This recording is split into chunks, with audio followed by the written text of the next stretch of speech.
En el programa anterior. El tema de la historia de la aviación que estamos continuando acá en el Museo del Aire, que lo iniciamos con el ingeniero Jorge González, porque la historia, pues hemos comentado, es el estudio científico del pasado para poder comprender el presente y así poder prever o planificar el futuro. Dentro de la aviación, pues no se puede hablar de la historia de Honduras sin tocar el tema de la aviación, Jorge, y vos lo sabés, ¿no? Sí, recordemos que la aviación es un mundo que en sus primeros años fue una pasión, una emoción. A Honduras llegó en los años 20, de los años 20 para acá ya deducimos cuántos años.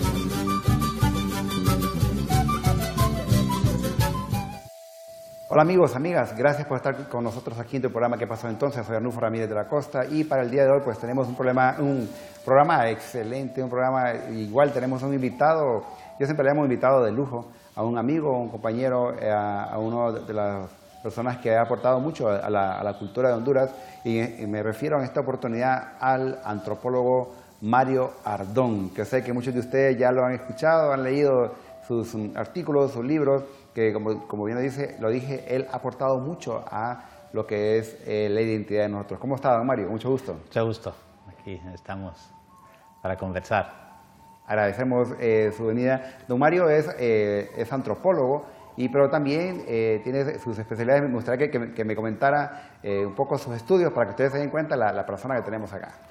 Bueno, yo estudié antropología en Panamá en los años 80, becado por la OEA en el centro regional de la OEA en la Universidad de Panamá.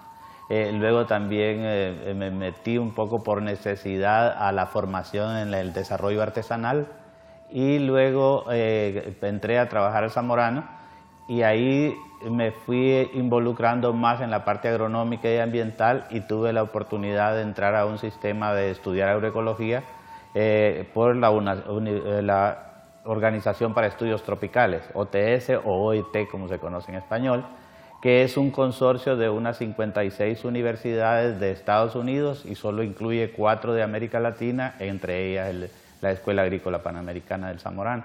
Y así es como yo me involucro desde la antropología hacia una búsqueda de aplicación más práctica, tanto de los conocimientos locales como los conocimientos académicos para buscar alternativas al desarrollo agrícola, social y territorial de los pueblos, y esa ha sido como mi trayectoria durante los últimos 30 años, trabajar desde la cultura local tratando de investigar, y luego he estado en otros procesos de formación como el de agroecología de la Universidad Internacional de Andalucía, que también es otro consorcio entre la Universidad de Córdoba y la Universidad de California de Estados Unidos. He sido alumno de Miguel Altieri, de Mac Liman, de toda esta gente que anda metido en un movimiento agroecológico con una visión de futuro y de visión de desarrollo territorial a diferentes planos, desde el plano comunitario hasta los continentes y el mundo. Bien, realmente Mario Ardón tiene esa trayectoria y viene a aportarnos a nosotros porque investiga, publica. El tema de hoy es realmente cultura popular en Honduras, y de repente muchos nos preguntamos a qué se refiere cuando hablamos de cultura popular de Honduras. En principio, Mario, ¿qué es cultura? ¿Qué es popular? Bueno, es que tratamos de hablar la cultura como toda la construcción humana que aporta a la vida, ¿verdad? Las cosas que no aportan a la vida podríamos caracterizarlas como anticulturales. Entonces la cultura popular es como una visión amplia de esa cultura compartida entre los pueblos, influenciada por todos los pueblos del mundo. Pero la cultura popular tradicional implica ya una pertenencia al individuo, a la familia, a la comunidad, al país. Esa sería la cultura popular tradicional hondureña, que debería ser la base de todas las manifestaciones culturales o todas las influencias culturales que podemos abrir a nuestro país y a nuestro pueblo. Entonces, por ahí es donde yo veo que la cultura popular tradicional, tal como lo decía Martí, por ejemplo, Martí decía, todas las agriculturas pueden influenciar nuestra agricultura, pero la base debe ser nuestra. Incluso Pablo Freire dice que la importancia de lo individual, de lo familiar, de lo local, es lo que forma a los seres humanos para contar con una dimensión universal. Entonces yo por ahí quisiera contar, y una de las esencias más fundamentales que tenemos en Honduras y en la región de Centroamérica y México, que llamamos Mesoamérica, es esta. Esta gráfica es de un anciano que cuando le pedí tomar la foto de su maíz de semilla, corrió, subió la escalera de la troja y agarró esa mazorca de maíz rojo que está ahí. Y dijo, el maíz es vivo, Señor. ¿Por qué? Porque para mí el maíz, en lo que he estado en contacto con los pueblos indígenas y campesinos, es alimento, pariente y Dios. Entonces, ¿qué pasa? Que cuando nosotros, dentro de nuestra patrimonio de semillas de maíz, ponemos semillas rojas, lo que estamos haciendo es asegurándonos de que las cualidades de esa semilla roja, de esos maíces rojos que son más finos, que son más resistentes a plagas y enfermedades, se distribuyan en el maíz al momento de la floración. Entonces, los campesinos y los indígenas están constantemente construyendo el maíz. El maíz es una construcción de los indígenas y campesinos americanos que todavía no termina. Qué interesante lo que usted menciona, porque incluso nos habla acerca de regiones socioculturales, y usted mencionó un término que es Mesoamérica. Recordemos que nosotros en términos geográficos somos centroamericanos, pero cuando hablamos de Mesoamérica ya se está hablando de una región sociocultural. Sociocultural, y incluso si seguimos con el maíz, por ejemplo, la tortilla es un elemento de identidad mesoamericano. Pero si seguimos con el maíz, por ejemplo, en la zona de Opalaca, de los indígenas lencas más tradicionales, cuando va a nacer un niño o una niña, el esposo busca la mejor mazorca de la prensa de maíz, la destapa, le saca la tusa y la vuelve a guardar. Y esa mazorca de maíz la anda en la bolsa. Y cuando le grita la partera o el partero de que ya su niño nació o su niña nació, entonces él corre y entrega su mazorca de maíz. Entonces la partera o el partero cortan el ombligo, lo enrollan en la mazorca de maíz, se seca al sol esa mazorca, se vuelve a tapar y ese maíz se siembra en nombre del niño, de la niña en la primera cosecha. O sea que uno nace y crece con su maíz. Y cuando en 1976 a Rigoberta Menchú le matan a su padre y a su hermano en la Embajada de España en Guatemala, el periodista le dice, ¿y su hermano? Y ella dice, mi hermano todavía estaba tiernito, solo hacía 16 años que lo habían sembrado. Entonces estamos ante un hecho cultural que si bien se da en un confín de Honduras, es un hecho cultural mesoamericano. Entonces, por ejemplo, he trabajado mucho el manejo de plagas, comida y muchas cosas que todavía siguen vivas entre nuestro pueblo, como por ejemplo el uso del chipilín en los chepes de Copán. Entonces, vemos que Honduras era parte de un territorio más amplio en la época prehispánica y esa cultura la venimos viviendo, aunque oficialmente no nos la transmitan. Exacto. Viendo, por ejemplo, en este caso de estas regiones socioculturales, esta división, ¿a qué responde? Esta división es producto de mis recorridos por el país por más de 30 años, donde yo he ido atento a ver elementos culturales que nos ayuden a definir y que no nos metan como país en un solo costal, sino que saber de que tenemos diferencias culturales.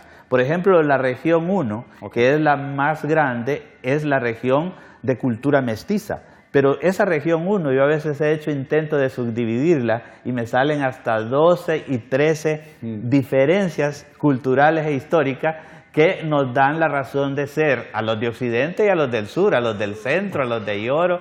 Entonces, es una construcción y ahí yo he tratado algo en defensa de los campesinos, que a veces tratamos de subestimarlos como manifestaciones, como portadores de manifestaciones culturales solo porque son campesinos.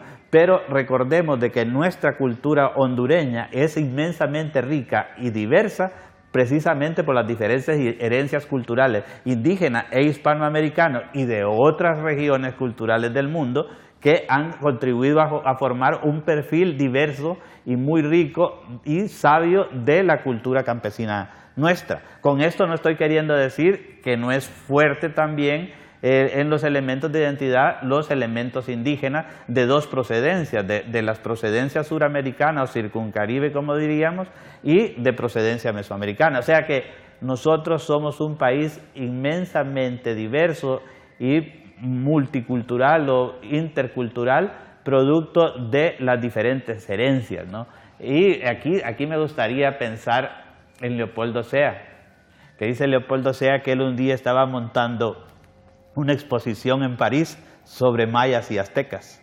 Y llegó un francés que era curador de la exposición y le dijo, caramba, ustedes los americanos deben sentirse muy orgullosos de mayas y aztecas, así como nosotros nos sentimos orgullosos de griegos y romanos. Y el viejito, que era un lobo, le dijo, sí, pero nosotros somos más ricos que ustedes, porque nosotros nos podemos sentir orgullosos de mayas y aztecas y de griegos y romanos.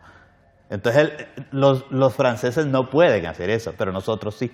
Entonces por ahí es donde vemos ese perfil humano, tanto de América como de África, claro, de podernos lanzar al mundo con un bagaje cultural mucho más rico y con muchas más herencias e influencias. Así es, y de amplia trayectoria a través del tiempo. Realmente me llamó mucho la atención, maestro Ardón, cuando usted habla acerca del maíz, cuando dice que para los indígenas el maíz es Dios, es pariente y también es comida, ¿no? Sí, es un respeto, es una integridad. Incluso una vez me encantó que un narrador de procesiones de Semana Santa en Antigua, que es como las que más admiro de las procesiones de Semana Santa, decía, somos seres de barro y maíz. Y yo creo que en esencia eso somos, esa herencia indígena y esa herencia hispánica de hombres de barro y maíz. Guardianas y guardianes de la riqueza de maíces.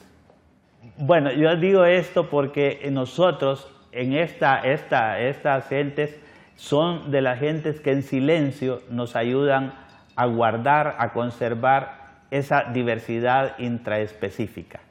¿Qué quiero decir con esto? Por ejemplo, un investigador en semillas científico va por una comunidad, llega a un rancho y hay 3 clases de maíz asoleándose para semilla: maíz blanco, maíz amarillo y maíz negro.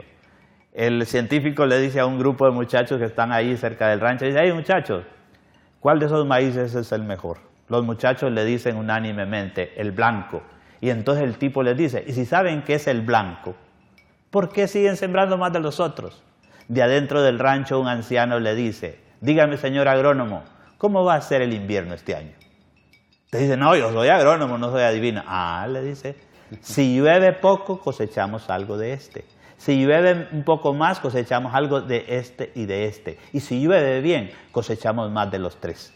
O sea, que la diversidad es como un seguro frente al cambio climático, frente a malos suelos, frente a tierras áridas, frente a alturas, diferentes climas, diferentes formas de manejo del suelo. O sea, que cuando los campesinos y los indígenas toman decisiones dentro de la gestión de sus unidades familiares productivas y comunitarias, no se toman solo porque una cosa produce más, es porque se está jugando a la incertidumbre. Y el que juega y previene la incertidumbre genera sabiduría, porque no está encajonado en su visión de vida, sino que acepta de que pueden haber cambios, de que puede haber diversidad favorable o no favorable. ¿Sí? Por ahí es donde me interesa la... Y acá el maestro Ardón acaba de tocar una palabra clave, sabiduría. Lo que es una sabiduría ancestral transmitida a través de generación tras generación. Y eso es lo importante de nuestros ancestros, que ellos tenían esa capacidad de transmitir esa sabiduría, esos conocimientos, ese aprendizaje a las siguientes generaciones, y por eso el legado que hasta el día de hoy nos han dado. Bueno, vamos a seguir hablando acerca de esto cultura popular de Honduras, que pues, tenemos de invitado al maestro Mario Ardón, que ha aportado mucho a la cultura. Recuerda escribirnos también a nuestro correo ¿qué pasó entonces? _ste@telebasica.com, y también pues estamos en las redes sociales como STVE Telebásica, para que nos escribas y veas el Facebook. Ya regresamos, no nos cambies.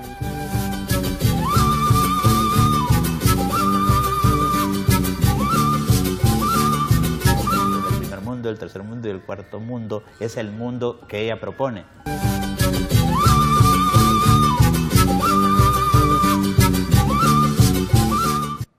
Gracias por seguir con nosotros aquí en el programa ¿Qué pasó entonces? Cultura Popular de Honduras. Invitado Mario Ardón, antropólogo hondureño que pues, ha aportado mucho a la explicación, a la investigación científica sobre esta temática. Don Mario, hay una cosa que siempre pues la gente olvida o no está tan clara, o por lo menos hay que recordarles que usted lo dijo casi a mitad del primer bloque, ¿no? Que Honduras es un país multiétnico, intercultural, multilingüe, realmente es un país rico en cultura, es un país que usted hablaba acerca de esas divisiones geográficas o culturales, y dentro de esas divisiones hay subdivisiones, y es un país que es todo un laboratorio realmente. Es un laboratorio y yo lo quiero señalar porque desde el punto de vista educativo y de desarrollo, de comunicación, debemos asumir esa diversidad, ¿verdad? Entonces, por ahí es donde yo veo que la planificación de la salud, de la educación, de la misma agricultura, debería asumir esta diversidad y no asumirnos como un pueblo que no tiene cultura. Por ejemplo, a veces cuando nos referimos a la zona sur, nos referimos a lugares aislados que no tienen manifestaciones culturales y son riquísimos. Por ejemplo, en agricultura, usted va por los campos del sur y va encontrando, cuando uno se mete con esa intención de conocer, va encontrando hasta 12, 15 sistemas sostenibles de manejo de árboles, cultivos y animales, que de otra manera nuestra gente estaría muerta. O por ejemplo, yo quiero contar esa diversidad de ayotes. Cuando yo hablaba de diversidad intraespecífica, no me da miedo decirlo, porque lo puedo explicar. Yo agarro cualquiera de esas calabazas de una parcela campesina o indígena, saco todas las semillas y busco una tierra de unos 50 por 40 metros y siembro todas las semillas de esa calabaza, de ese ayote. Me van a salir de 15 a 25 tipos de ayote diferentes. Eso es la riqueza que tienen nuestros campos. Esos ayotes son, como pueden ver ahí, esos son origen de una misma semilla. Esos ayotes tienen diferentes cualidades. Y nuestros campesinos e indígenas tienen unos ayotes que son para comer cocidos, asados, en miel, en leche, en sopa, en alcitrón, para conservar para el ganado. Y además, dentro de eso hay diferentes texturas de comida, de cáscara, también de formas y de diferentes sabores. Entonces, tenemos lo que se llama riqueza intraespecífica dentro de una misma fruta. Entonces, ¿qué pasa con eso? Que esto también nos hace más resistentes frente a cambio climático y frente a problemas relacionados con la producción, como la humedad en el suelo, mucha arcilla, muy arenoso, muy fértiles, zonas altas. Luego, esa riqueza se puede expresar también en manifestaciones culturales como la vivienda. La vivienda de la izquierda que tenemos ahí son solo colores de pintura y vemos cómo la casa por fuera también se refleja en los detalles por dentro. La casa que vemos abajo, las pinturas de las flores son sacadas de hojas verdes de diferentes tipos para ir dando la diversidad de colores. O sea que no solamente, aquí es donde hablamos de una cultura popular tradicional que se convierte en arte popular. Mientras esas casas estuvieran bien blanqueaditas, pero que no les agregamos elementos estéticos, no son arte popular. Pero aquí ya serían una manifestación de vivienda popular tradicional, pero elevada a las condiciones de arte, ¿verdad? Cuando ya le agregamos elementos estéticos.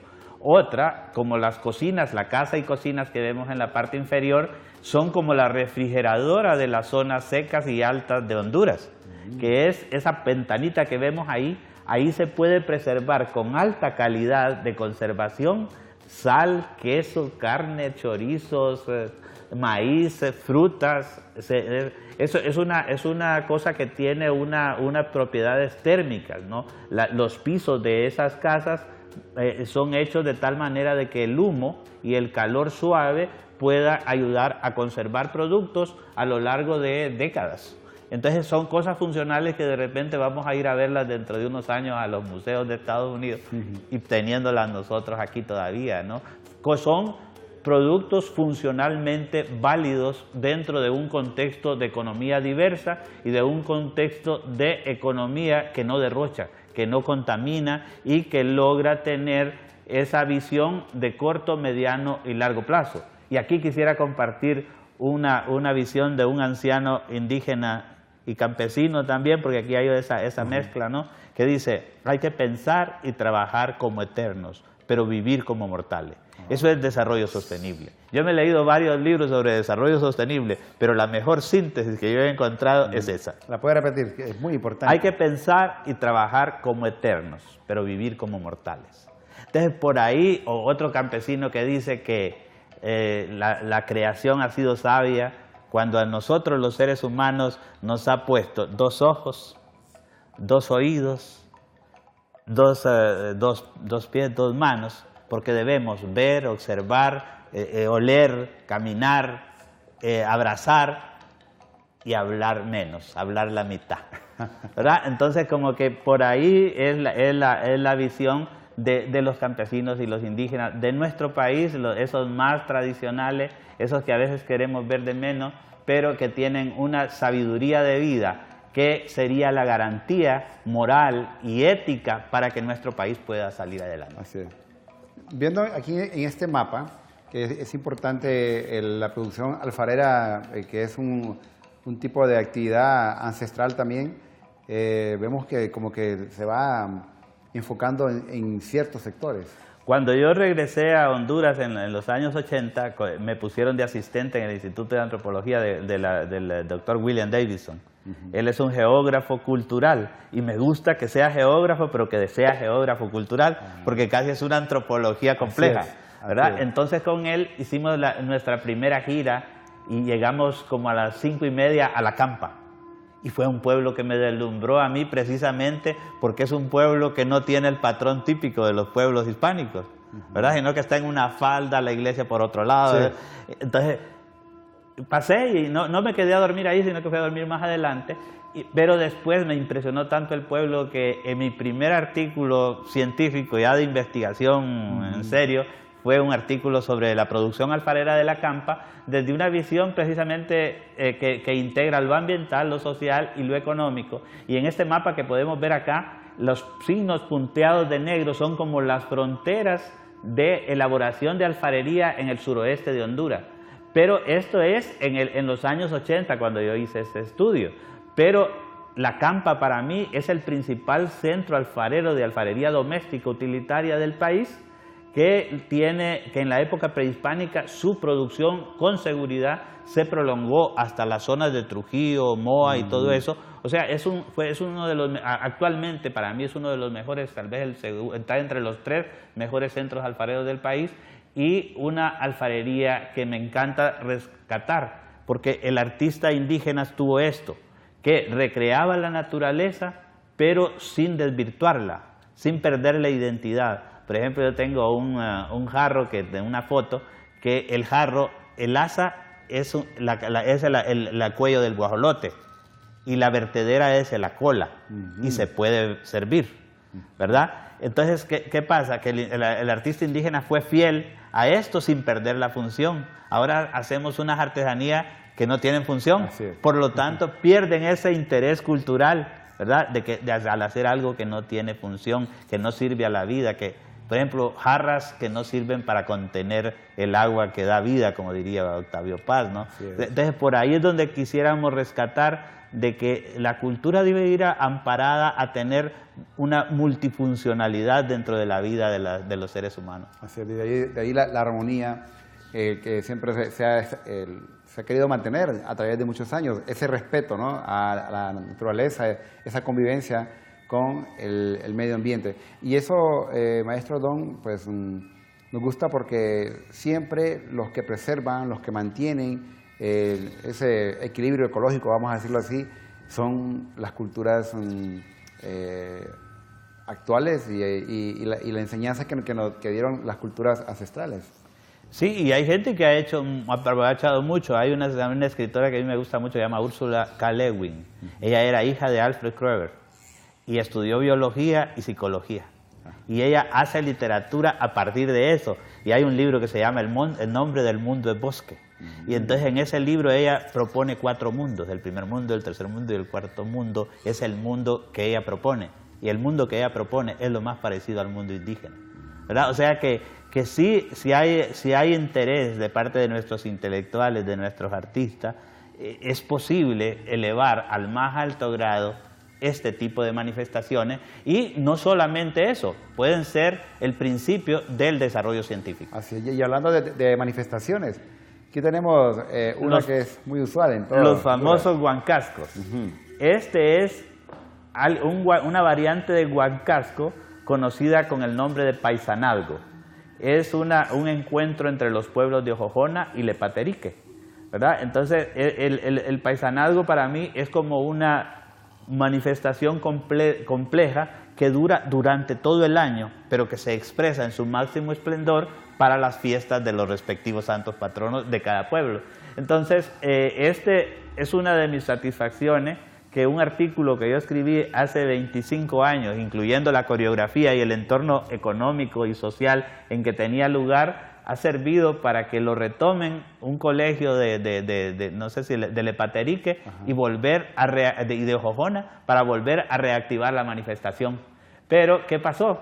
Que cuando se volvió a reactivar la manifestación, las 4 imágenes que están en torno al anciano, ese anciano es el portador más auténtico y vivo de la manifestación, ¿verdad? Y él estaba dentro de esa manifestación, él anduvo como un marginal, pero siguiendo su tradición. Entonces yo creo que cuando reactivemos elementos de la cultura popular, no debemos desperdiciar la oportunidad de revalorizar entre los que viven la cultura. Aquí tenemos otro que es mi favorito.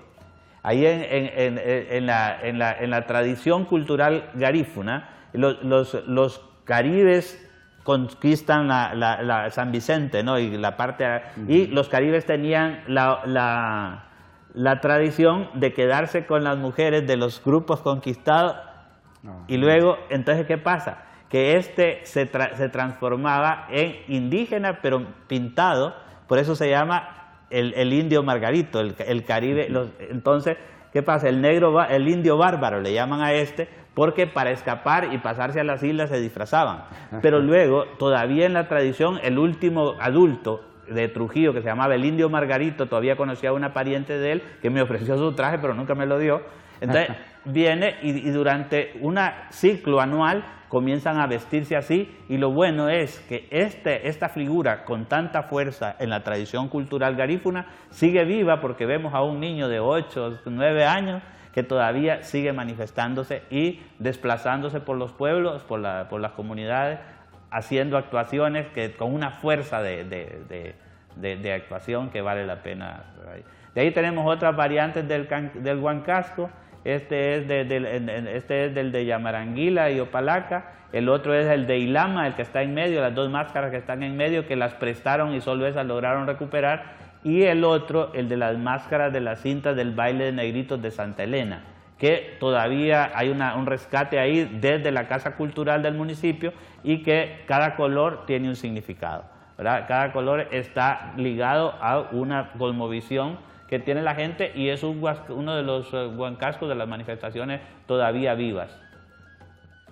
Realmente es interesante conocer este aporte del maestro Ordón, y eso pues nos hace más hondureños, nos identifica, es parte de nuestra identidad. Como decimos, nadie ama lo que no conoce, y ese es pues uno de los objetivos de tu programa ¿Qué pasó entonces? Que ustedes conozcan mediante estos invitados la riqueza de nuestro país. Bueno, ya regresamos, ustedes no nos cambien.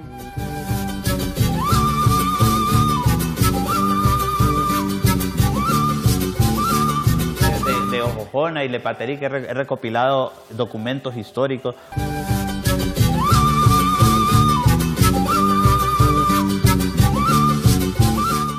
Gracias por seguir con nosotros en tu programa ¿Qué pasó entonces? Estamos hablando acerca de la cultura popular de Honduras con nuestro invitado, el señor Mario Ardón, que pues es un antropólogo que ha aportado mucho al conocimiento de esta cultura. Y comentábamos, don Mario, cuántas manifestaciones culturales tenemos en nuestro país que nos hacen hacer nuestro, ¿no? Que sentimos que somos un país rico en cultura, y más con los aportes, con estas investigaciones científicas que usted ha hecho, ¿no? Tenemos, por ejemplo, acá un recibí conforme. Eso es, por ejemplo, este es el baile de moros y cristianos de Antigua Ocotepeque. Por una generosidad de ellos me permitieron revisar sus archivos y encontrábamos cosas de estas. ¿Cuánto valía una máscara en el año de 1901? ¿Verdad? Entonces vemos cómo las manifestaciones van siendo así. Lástima que los archivos de nuestras... Yo de Ojojona y Lepateri, que he recopilado documentos históricos, unas invitaciones, unos manifiestos de paz, de confraternidad, de mantener renovada esa relación. Entonces esto solo sería como un ejemplo de cómo era de precisa la gente en el desarrollo de sus manifestaciones y en la administración de los recursos limitados. Aquí tenemos una manifestación que vale la pena, que es en Petoa, Santa Bárbara. Se llama la manifestación de la Judea, y es que tiene sus especialistas en máscaras. Hay un diseñador de máscaras comunitario o dos, y este diseña una máscara modelo sobre la cual recrean los diferentes grupos comunitarios que hacen los equipos de danza y de dispersión por la ciudad durante toda la temporada de Semana Santa. Incluso salen hasta la carretera. Pero esta manifestación tiene algunos personajes. Por ejemplo, tiene uno que se llama los judíos o jarasquines. Los judíos o jarasquines son unos judíos que a medias de la noche salen y se visten haciendo un traje con hojas de banano. Y lo que pasa es que vemos que todos estos elementos también tienen otras relaciones. Por ejemplo, no sé si hay unos relatos del conejo y la zorra, donde el conejo se salva de la zorra disfrazándose de hojarasquín, ¿verdad? Porque es como una forma más natural de jugar al teatro, ¿verdad? Entonces hay como una serie de manifestaciones, muchos elementos que nosotros no vamos a llegar a comprender, porque vienen producto de unas herencias que nosotros hemos perdido el hilo, pero que la tradición oral sigue manteniendo. Y si lo sigue manteniendo, por algo será, ¿verdad? Por ejemplo, a veces nosotros en esto de la tradición, este caso es interesante, cuando el golpe de Estado, mucha gente de Estados Unidos y gente de plata dio a estos manifestantes de la Judea máscaras industriales, y si usted ve, en el año 2010 dejaron de usarlas, porque en esta comunidad las máscaras son utilizadas para diversión, pero todas estas máscaras hacían llorar a los niños. Entonces, cuando la innovación se cayó rápido porque hacían llorar a los niños. Además, hay que recordar de que ahí en Tetoa, toda la parte anterior a Semana Santa y después de Semana Santa, los niños retoman las máscaras de los adultos para hacer una segunda celebración durante toda la semana. Entonces, un elemento a veces que llegó extraño, podemos contar la feliz historia de que volvieron a sus máscaras que permiten la creatividad de otros, y no algo que les llevamos ya hecho de una cultura y de unos elementos culturales que la gente no entiende. Entonces, por ahí como que estamos ante una bonita manifestación de rechazo de la imposición o de los recursos para eso. Este anciano tiene mucho que contar. Esa planta que tiene en la mano, me dice, esta planta, se le dicen aceitía, me dice, esta planta, cuando usted tiene tapadas las narices, agarra esta planta, restriega una corolita de esa y la huele, inmediatamente comienza a estornudar y a sacar todo lo que anda mala por ahí. De ahí este anciano me contó uno de los últimos relatos sobre la casa de pájaros con fuego. Esto es un relato fantástico, porque en esa zona, ahí, entre el 17 de agosto y el 17 de diciembre, hay una cosa que la gente hace, que es en las partes altas, sin árboles, donde no hay árboles, hacen unos huecos de 1 metro por 1 metro por 1 metro, y a las 6 de la tarde hacen fuego. Y luego ahí caen pájaros. Pero ¿qué pasa? Que en esa época está pasando más de 150 especies que migran del norte hacia el sur. Y con esto, como son zonas de tiempo frío, parece que al hacer esos agujeros hacen como unos embudos de calor. en el aire y los pájaros que migran caen. En la época prehispánica ya se habla del rito de los pájaros, pero esto ahora ya hay que tener cuidado porque está perdiéndose a un 5% la diversidad de especies de pájaros. Esto no me interesa mucho divulgarlo, pero sí me interesa conocerlo porque esto está ligado a una serie de manifestaciones de la religiosidad popular que tiene en cuenta esta manifestación. Después de la temporada de pájaros se hace un retorno al cerro, se invita al dueño del lugar, ¿verdad?, y se hace un retorno al cerro de estas ofrendas en recompensa a los pájaros que brindó durante la temporada. Además, si recordamos en la historia de Honduras, por Omoa salía mucho comercio de plumas de colores. Entonces, o sea, encontramos la evidencia histórica de la existencia de esto. El padre Pedraza también lo habla, el obispo Pedraza, del rito de los pájaros, y cómo también encontramos en el territorio, aún vivo, aunque ya perdiéndose, y mejor que se pierda, ¿verdad?, una tradición que generaba alimento, generaba conocimiento y generaba un patrimonio incluso para exportación, pero que ahora en estos tiempos es una manifestación que debe ser ya casi no se practica, pero no tenemos por qué revivir lo que está en contra de la cultura y de la vida. Entonces creo que habría que manejarla como conocimiento, pero ya no como una práctica que puede atentar contra el futuro de las aves, no solo nuestras, sino del continente y de otro lado. Esta es una de las señoras que hace compostura y me gusta porque la educación indígena se da en contexto. A ella y a otros que les pido que me expliquen sobre los ritos, no me explican.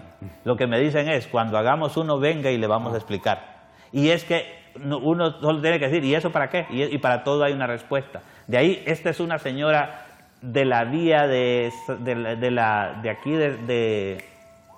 vía de San Antonio, es una señora apellido alemán. Ese texto está en todas las pastorelas del Padre Reyes. Ese por Comayagua, ¿verdad? En Comayagua, sí. Esta señora recuerda haber participado en el desarrollo de todas las pastorelas del Padre Reyes y han creado algo así como un género literario que se llama los estiquirines. Son una serie de versos que se cantan en grupo, por familia, por comunidad, para salir a cantar a los nacimientos. Entonces, esta es una de las manifestaciones más articuladas, todavía con tradición. Hay gente joven, hay gente incluso universitaria que todavía sigue al pie de esta manifestación de los estiquirines, y todavía creo que hay una filmación de una de las pastorelas que es la única que ella recordaba la música, ¿verdad? Pero esta señora, doña Merceditas, en Comayagua, tiene más de 30 años de estar vistiendo al Nazareno. Ahí, solo con esa señora se puede hacer un reportaje de diseño aplicado para trabajar la tradición oral de las procesiones en Semana Santa en Comayagua. Esta es los momentos del Señor, ¿verdad? Cada parroquia, cada barrio hace una composición artística y hay una velada en honor a la vela de Jesús.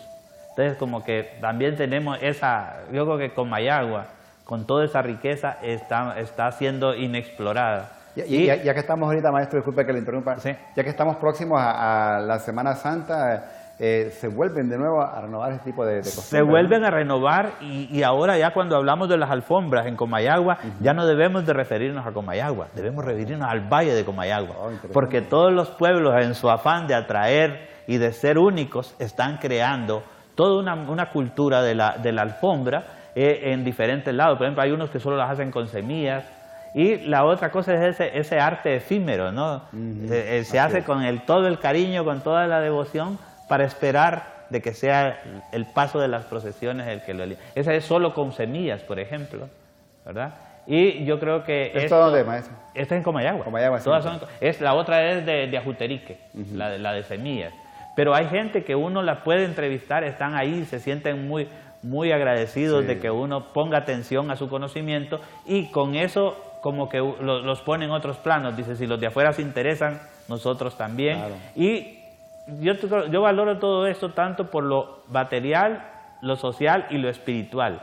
pero sobre todo por esa oportunidad de juntar la cultura en una sola manifestación y de articularnos como seres humanos frente al futuro de nuestra familia y de nuestras comunidades y, por qué no decir, del país. Yo creo que estas visiones de confraternidad son las que nos pueden salvar de en un mundo oscuro y traicionero como el que estamos viviendo. Esto nos puede salvar frente al futuro.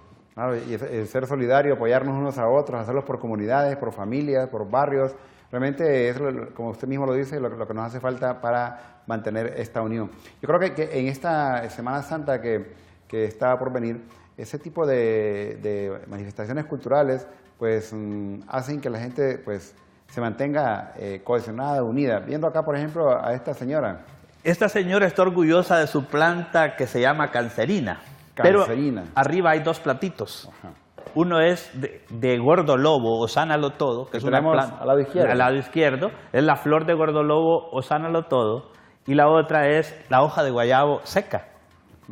¿Qué pasa? Que el IMEPLAN, el Instituto de Plantas Medicinales del Seguro Social de México, estudió 15 años estas dos plantas. Después de los 15 años comenzó a probarlas en personas, probadas contra productos alemanes y contra productos franceses para las vías respiratorias y para el aparato digestivo. Entonces, cuando ya los probaron en humanos, se fueron al director del Seguro Social de México y le dijeron: mire, doctor, estos son la clave para la salud y para estas enfermedades. Y dan iguales o mejores resultados que los productos franceses o alemanes. Entonces vino el director del Seguro Social de México y les dijo: pues si dan igual resultados, sigamos usando los franceses y los... Entonces los investigadores indignados le dicen: no, porque estos valen 50 veces más, están a la mano de la gente y hemos descubierto que la mejor forma de usarlos es en especie. No se arruinan, no necesitan alcohol. No. Entonces, ¿qué pasa? Que eso es, que por ejemplo, si a una madre rica le damos hoja de guayabo, se indigna. Pero si le damos un producto alemán o francés, que es a base de caolín. Con una caja de colores. Sí, con una caja de colores, que es a base de caolín. Le va a arruinar el estomaguito a su niño. En cambio, esto es inocuo para el estómago del niño. Lo mismo las vías respiratorias. Totalmente orgánico. ¿Verdad? Son productos orgánicos que tienen las propiedades para curar y no quitar un problema temporal, volverlo permanente. Cuando usamos productos que curan una cosa pero que dejan dañada otra. ¿Verdad? Entonces, como que por ahí, la sabiduría del manejo de las abejas. ¿Verdad? A mí me van a decir: bueno, esas abejas producen poca miel. Sí, pero vendidas en el mercado adecuado valen mucho. ¿Vale? Entonces, y además son mieles que se utilizan con muchas propiedades medicinales, ¿verdad? Y además para la nutrición de los seres humanos es clave. Recordemos de que esa miel, ese polen, viene de una diversidad de plantas con propiedades diferentes que hacen que nuestra comida sea nuestra vida, como diría el padre Fausto Mía, ¿no? Que ahí es donde yo veo esa sabiduría, esa no prisa, esa que no sea la ganancia la que nos motive, sino la vida desde la forma en que nos alimentamos hasta las condiciones que se crean en el entorno para que estos animales, estos insectos que son base de vida, sigan viviendo y produciéndonos vida. Estoy totalmente de acuerdo con sus planteamientos y también de los ancestros, nuestros pobladores de estos lugares que sí, casualmente yo anduve hace una semana atrás en una zona por Marcala, donde había una finca donde ellos tenían estaba como en troncos de madera, donde tenían ahí guardadas las abejas, y me decía que hay un tipo de abeja que produce miel todo el año, pero es para su grupo, pero hay una miel que ellos pueden usarla, que solo sale una vez al año. Entonces, interesado, la probé, una miel exquisita, y el valor, una botella de esas costó como 300 lempiras. Entonces, digo, pero ¿por qué tan barata? Si esto es un néctar sagrado, por así decirlo, ¿no? ¿Cuánto da vida? Así que hay que mantener, preservar y ser justos con esta gente que produce y que se mantiene en armonía con la naturaleza. Así que nosotros ya volvemos, no nos cambies, seguimos.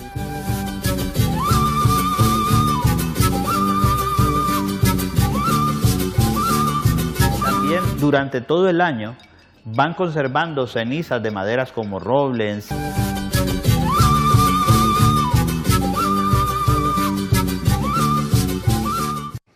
Gracias por seguir con nosotros en nuestro programa ¿Qué pasó entonces? Estamos hablando acerca de la cultura popular de Honduras con el invitado al antropólogo Mario Ardón, persona que ha aportado mucho al campo de la antropología en Honduras.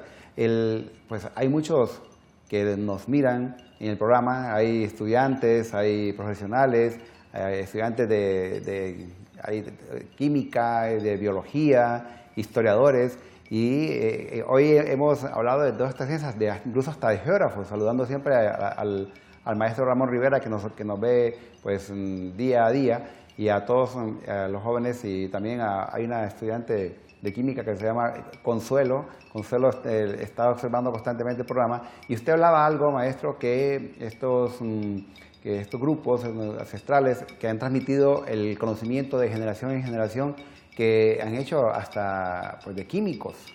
Bueno, de químicos dentro de unos procesos. Por ejemplo, el procesamiento tradicional de la caña en la zona sur de Honduras hacen desde la máquina, desde el trapiche con maderas de maderas duras, y también durante todo el año van conservando cenizas de maderas como roble, encino, en unos sacos a los que les van poniendo capas de una hoja. Tengo los nombres apuntados en algún momento si a alguien le interesa. Van poniendo capas de una hoja y le van agregando poco de humedad siempre, de tal manera que cuando viene la temporada de la molienda, del procesado de la caña, donde se confluyen, no solamente confluyen, porque el procesado de la caña ahora es algo tan dinámico y tan económicamente viable, porque es algo que la gente no hace por dinero, sino por amistad, por tradición, los bueyes, los diferentes especialistas del proceso, pero el especialista principal durante todo el año cultiva su lejía. Pero es una lejía que utiliza para blanquear el dulce. Y yo he sido testigo de que agarran esa lejía, la diluyen en la ceniza y hacen la lejía y la diluyen, y he sido testigo cómo desde que se le echa la taza al perol hirviendo, de que le echa la taza, el dulce comienza a limpiarse y a salir hasta que quedan esos dulces de alta calidad. Pero ¿qué pasa? Que con cada anciano que se nos muere estamos perdiendo no solamente la práctica, porque también se pierden los puntos, esos conocimientos, que es el punto, en qué momento debo sacarla, cuánto debo ponerle, qué tiempo, cuándo debo sacar el dulce. Por ejemplo, se hace una prueba que la agarran así con la mano, aquí hirviendo agua, y luego le hacen así, tiene que quedar de tal forma.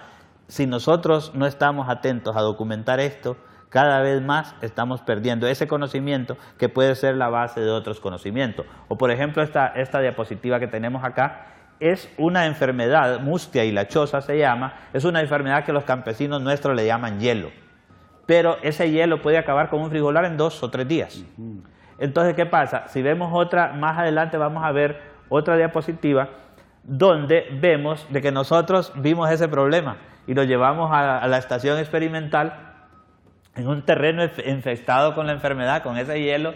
Pusimos casulla de arroz en unas parcelas y en otras no.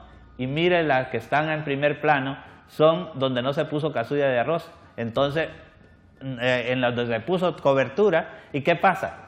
Que cuando viene la lluvia y está el suelo descubierto, la tierra que salpica cuando llueve enferma la planta. En cambio, cuando ponemos esa cobertura de casulla de arroz, aunque llueva, la planta no es salpicada, por tanto la enfermedad se mantiene en el suelo y no afecta a la planta. Pero si vemos la siguiente diapositiva, lo bueno es que nosotros nos preocupamos en la estación experimental de cómo resolver el problema, y la gente ya lo tiene resuelto.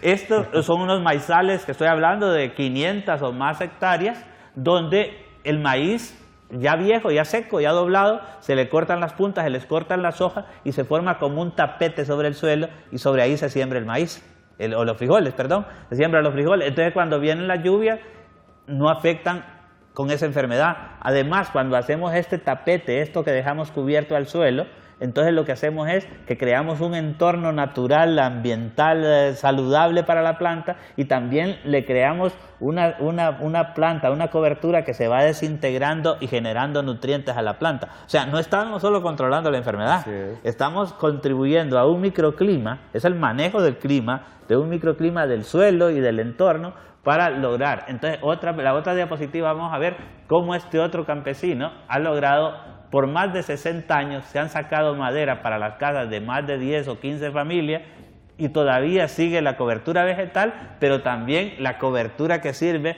para evitar las enfermedades. Entonces, como que ahí también hay mucho conocimiento, ahí hay mucho para la ciencia del futuro, para la ciencia moderna, tomando a partir de esto. Entonces, lo que yo quisiera plantear ahorita, ya para ir cerrando el programa, es ver cómo en el siguiente diagrama tratamos de ver cómo la cultura y cómo abordar desde una visión territorial esta aproximación al conocimiento de la gente. Entonces, por ahí es donde yo quisiera cerrar la presentación. En este examen, yo lo pongo así: al centro, en el recuadro amarillo, tenemos la diversidad de unidades de estudio que debemos definir, ¿verdad? Que va desde una persona hasta un territorio más grande, como un país, un departamento, una región. Pero luego reconocer previamente de que los seres humanos pensamos, a la izquierda, que los seres humanos hacemos, pero lo que nos da una dimensión integral como seres humanos es el sentir. Y de ahí que la academia y la ciencia le deba a indígenas, a mujeres, a niños, a gente con capacidades especiales, que en nombre de la ciencia, de la objetividad, no considera los sentimientos. Entonces, creo que esto es clave. Luego, tenemos que ver de que en el análisis de esa visión territorial, tenemos que ver lo ambiental en el vértice de arriba superior del triángulo, lo social y lo económico, porque esta es una economía que la actual economía, el actual desorden económico ha sido porque ponemos con privilegio la economía arriba a costa de lo social y de lo natural. En cambio, esta visión exige que para que la sociedad y la economía tengan futuro, no deben atentar contra la base natural, ¿verdad? Que es la base de todos los recursos, y tampoco la economía no debe atentar contra lo social. Incluso acaba la Universidad de Oxford sacar 2 textos, uno que se llama De la pobreza al poder, donde concluye que el capitalismo fundamentalista actual destruye a la gente. Y han sacado otro libro, que yo no sé por qué se fueron por 2 caminos, que se llama Iguales, y concluye de que el capitalismo fundamentalista actual destruye a la naturaleza. Yo les digo, ¿por qué hacer 2 caminos? El capitalismo fundamentalista actual destruye a la naturaleza y a la humanidad. Y eso es insostenible. Por eso es que muchos países como Inglaterra, algunos de Europa como Suecia, están viendo de que el futuro de ellos y de la humanidad depende en gran medida del respeto a la naturaleza y a los seres humanos que habitamos esta tierra, y no predominando la economía. La economía tiene derecho a existir, pero que respete la naturaleza en primer lugar y la sociedad, para que ella misma tenga futuro. Creo que si hacemos fracasar la naturaleza, hasta el mismo Dios tendría problemas, porque la sociedad fracasa y fracasa todo. Entonces, como que por ahí, y luego yo, dentro de esta perspectiva, trato de ver desde el punto de vista histórico cómo analizamos la unidad de estudio, desde el punto de vista social, desde el punto de vista económico y desde el punto de vista social, económico y geográfico y ambiental. Cómo desde 5 puntos de vista tratamos de ver la realidad. Y entonces, cuando yo planteo estos 5 de vista, por ejemplo, si hay un médico, me dice, yo como médico no me siento incluido en tu visión. Sí, le digo, a ti como médico te interesa la salud y la enfermedad, claro, la historia de los pacientes, te interesa geográficamente cómo están los problemas o los aciertos, ambientalmente, socialmente tu población que atiende, económicamente el que tenés te interesa, y me dice que sí. Entonces le digo, estás incluido. Pero dentro de esa forma de abordar, trato de que sean altamente ilustrados los diferentes temas. Y a veces nos ponen la anterior, porque sí está importante lo que comentaba el maestro Don, porque aquí aparecen involucrados historiadores, geógrafos, ecólogos, economistas y sociólogos, maestro. Pero como algo que debemos asumir todos, tanto como personas como profesionales. Incluso me interesa un perfil humano de tipo T, que es, entre más ancho sea el palito de la T, mejor. Y entre más ancho sea nuestra especialidad, mejor. O sea, cómo contribuimos a formar profesionales altamente especializados, pero con un amplio bagaje que permita hacer una lectura desde una visión histórica, desde una visión geográfica, ecológica, social y económica, el análisis de la realidad. El análisis de la realidad donde los seres humanos somos los actores principales frente a ahora y frente al futuro. Entonces, por ahí es que me interesa promover esta visión de cómo abordar el estudio sin negar el valor de la disciplinariedad como algo responsable, pero más informado cada vez. Así es. Y todo esto, en resumen, nos conecta a la forma de actuar de nuestros ancestros, de cómo ellos respetaron su medio ambiente, cómo vivieron en armonía con este medio ambiente, cómo pudieron tener estos alimentos, estas medicinas. Realmente eso nos recuerda, nos conecta de nuevo y nos enseña acerca de su legado. Hemos aprendido tanto el día de hoy, realmente hemos estado sorprendidos de esos nuevos, vamos a decirlo así, aportes a la cultura de Honduras de parte del maestro Mario Ordón, y que hace falta más. O sea, que yo creo que yo siempre digo que de hoy en adelante con esos temas vamos a hacer trilogías, maestro, para que sigamos pues discutiendo otra temática en relación a lo mismo.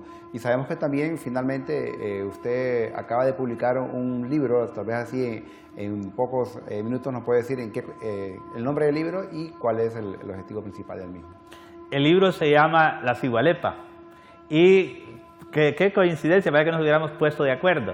El libro de La Cigualepa yo lo traté de organizar, son 25 años de trabajo solo en el tema de cultura popular, me falta toda la parte ambiental, pero ¿qué pasa? Que yo cuando fui haciendo eso he visto que dentro de la diversidad y el trabajo a lo largo de los años tiene unidad. Y tiene unidad porque creo que es una forma, ahora a la distancia de haber armado el libro, me doy cuenta que es como mi testimonio de vida de cómo he ido de la antropología, pasando a esa visión interdisciplinaria, a la ciencia postnormal, que dice, de la ciencia postnormal se dice de que cuando a mí alguien me pregunta algo sobre algo, yo no debo dar mi opinión hasta mientras no haya consultado a una buena muestra de la diversidad de aquellos y aquellas que ahora o en el futuro puedan salir afectados por mi respuesta. O sea que es una ciencia más comprometida, es una ciencia más con la gente, ¿verdad? Y entonces como que eso es lo que me ha permitido ser otra persona.